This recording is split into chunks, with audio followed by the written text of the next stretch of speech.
বাংলাদেশের আতঙ্ক কাটিয়ে সুস্থভাবে বাড়ি ফিরল মেডিকেল পড়ুয়া। জানা গিয়েছে দাসপাড়া গ্রাম পঞ্চায়েতের শেখ বস্তি গ্রামের বাসিন্দা শাহবাজ হোসেন ডাক্তারি পড়তে বাংলাদেশের ঢাকায় গিয়েছিল। বেসরকারি একটি মেডিকেল কলেজে তৃতীয় বর্ষের পড়ুয়া আসে। গত কয়েকদিন আগে হঠাৎ বাংলাদেশ ছাত্র আন্দোলন শুরু হয়। এরপর আস্তে আস্তে উত্তাল হয়ে পড়ে গোটা বাংলাদেশ। বন্ধ ইন্টারনেট পরিষেবা, এই খবর জানতে পেরে আতঙ্কে ভুগছিল পরিবারের সদস্যরা। শেষমেশ ভারত সরকারের সহযোগিতায় রবিবার বাড়ি ফিরলেন শাহবাজ হোসেন নামে ওই ডাক্তারি পড়ুয়া। ছেলের বাড়ি ফিরতেই স্বস্তিতে পরিবার। শাহবাজ হোসেন। কোথায় পড়াশোনা করো? ঢাকাতে। ঢাকাতে? ঢাকার কোথায়? ধানমন্ডি।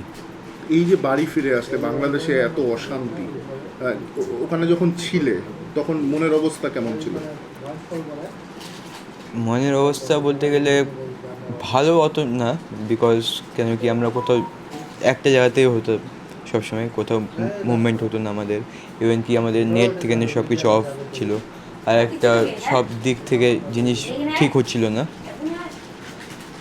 সব দিকে মারপিটের হচ্ছিলো, জানা ছিল বা যা হচ্ছিলো।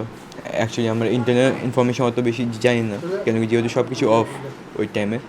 আর আমরা হচ্ছে ওইখানকার ছাত্রও না কি আমরা সব কিছু জানবো আগে কি হচ্ছিলো কি না, প্রপারলি আমরা এইসব কিছু জানতাম না। তো মনের অবস্থা এটাই ছিল কি তাড়াতাড়ি জিনিস সব ঠিক হয়ে যাক আর সব আবার নর্মাল যেরকম ছিল। কি কি অসুবিধা হচ্ছিল ওখানে?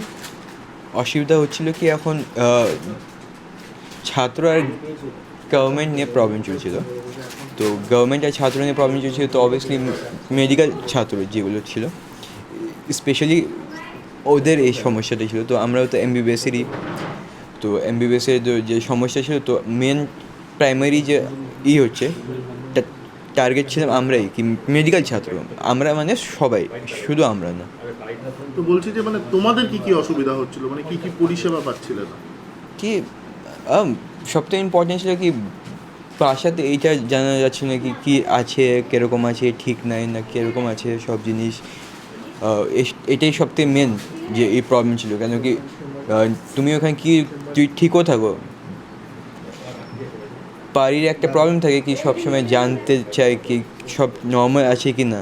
এটাই কমিউনিকেশন হচ্ছিল না প্রপারলি। কেন? হ্যাঁ, বিকজ আমাদের ইন্টারনেট অফ ছিল। ফোনেও কথা হচ্ছিল? ফোনেও কথা হচ্ছে, ফোনে জ্যাম হয়ে যাচ্ছে, মানে ইনফ্যাক্ট 10-12 বার যদি একবার আপনি একটা জিনিস বলেন তো হতে পারে একবার একটা মানুষের দিক থেকে আনসার পাই। জ্যামার লাগানো থাকলে যেমন হয় তেমন? হ্যাঁ, জ্যামার টাইপের হয়ে গেছিল। তো বাড়ির সঙ্গেও যোগাযোগ করতে পারছি না? না, বাড়ির সঙ্গে হচ্ছে যোগাযোগ প্রপারলি। বলছি আরও যারা বাইরে আছে, আরও কি কেউ আছে তোমার সহ?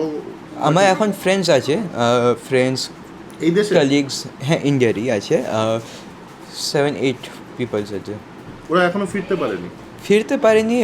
ওদের বাসা আসলে এখানে না, মানে যে আমার বাসা হচ্ছে এখানকারই। আমি খুব ফ্লাইট থেকে যদি চলে যাই আমার বাসা এইদিকে পাশে। তো কিছু কিছু মানুষের বাসা হচ্ছে জম্মু কাশ্মীর বা তো কিছু অন্য ডিফারেন্ট জায়গাতে। তো ওরা যারা ডিফারেন্ট জায়গা থেকে আসে, অনেক ডিস্টেন্ট জায়গা থেকে আসে, তারা এখন ইনফরমেশন মানে বাড়িতে অ্যাকচুয়ালি যখনই কেউ বাড়ি যাবে তো ওদের প্যারেন্টসকে আগে ফোন কল করতে হবে। আমাদের কাছে এত অ্যামাউন্ট থাকে না কি একবারে ফ্লাইটের টাকা আমরা দিব বা তো ওই টাইপের থাকবে। আমাদের মানে নর্মাল ছাত্র যে যত টাকা থাকে সেই হিসাবে থাকে। আর ফ্লাইট পার 10 মিনিটে বলতে পারো 1,000 থেকে 2,000 টাকা করে টিকিট ইনক্রিজ হতে আছে প্রাইস। তো অবভিয়াসলি আমাদের কাছে অত ফাইন্যান্সিয়ালি থাকে না কি আমরা ইনফর্ম দিতে পারবো বা তো আমরা যেতে পারবো, মুভমেন্ট দেখাতে পারবো। তো ছেলে বাড়ি ফিরে আসলো, কেমন লাগছে? খুব আনন্দ ফিলিং হচ্ছে। আরও আনন্দ ফিলিং হবে যাতে সমস্ত বাচ্চা ইন্ডিয়ার যারা আছে ওখানে তারা সবাই আপন আপন বাড়ি ফিরে যেতে পারে। এই জন্য আমাদের government, West Bengal government of ইন্ডিয়াকে খুব তাড়াতাড়ি ব্যবস্থা নেওয়া উচিত। বলছি যে এই যে কমিউনিকেট হচ্ছিল না ছেলের সঙ্গে, বলছিল ইন্টারনেট ছিল না, ফোন করা যাচ্ছিল না, জ্যামার টাইপের কিছু একটা ছিল, ওই সময়টা কথা হচ্ছিল না, কেমন মানে মনের অবস্থা কেমন ছিল? তখন তো মনের অবস্থা কি থাকা না থাকা সেই সেম মনে হচ্ছিল যে কোথায় আছি, কোন কিসে আছি আমি। বাচ্চার সঙ্গে যোগাযোগ নেই, কোনো কানেকশন নেই।